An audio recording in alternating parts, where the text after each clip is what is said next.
Hello everyone, this is Level Up. This is Mr. BLT, and here we're with a mini review of. Street Fighter Alpha 2. I remember the first time I ever played Street Fighter Alpha 2. It was the SNES version back in the day, and I played with Guy, and I thought he was Ryu, so I decided to play around with him, and I had no clue what I was doing. And all I was doing was just trying to do the fireball, and I was wondering, why does Ryu have no fireball? Well, I guess when my cousins told me, hey, that's not Ryu, that's Guy. Who's this Guy character? Who's this Gen? Who's this Adon? Or who's this Sodom, Birdie? Well, those are pretty much the new additions of Alpha, but not necessarily for 2.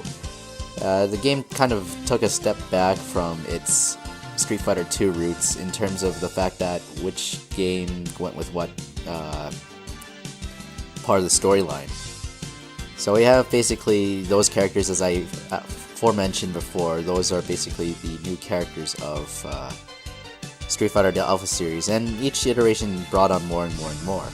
Alpha 2 improved on from its predecessor, mainly adding the I'm not entirely sure what it's called in this game, but something they call Vism in Alpha 3, basically the custom combo system, where you could basically go through and create your own combos to your liking. And I believe, from what I understand, Chun-Li is pretty broken in this aspect and can do some pretty crazy things. But that's not the point here. The point is that Street Fighter Alpha 3 doesn't quite play like Street Fighter Alpha 2. You have basically have your 6 attack buttons as the usual Street Fighter fare, but you also have the inclusion of levels of super attack that you can do. So so a lot of meter management goes into this game in terms of what you feel is important, what you feel you should be doing in terms of like how powerful your super should be. And the game actually is also played a lot faster than Street Fighter 2. In actual fact, I always felt like this game actually had a lot of linking and made it go a lot faster. I would actually say even this is the Alpha series is also one of the games where I felt like I could actually do the smallest hint of combos, unlike in Street Fighter 4, where I feel like everything had to be kind of picture perfect in terms of like the way the combos actually go. The colors in this game, the graphics, the sound, it's all very more anime-ish now. It's more akin to, I guess you could say, the anime that was released with this game.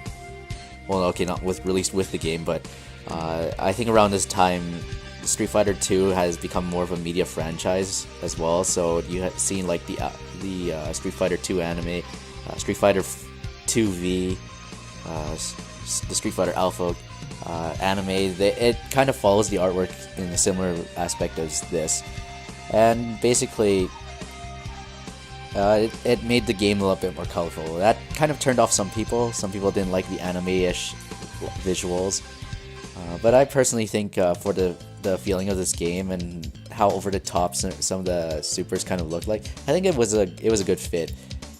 I don't think it would have looked so great if you played this game with like Street Fighter 2 visuals.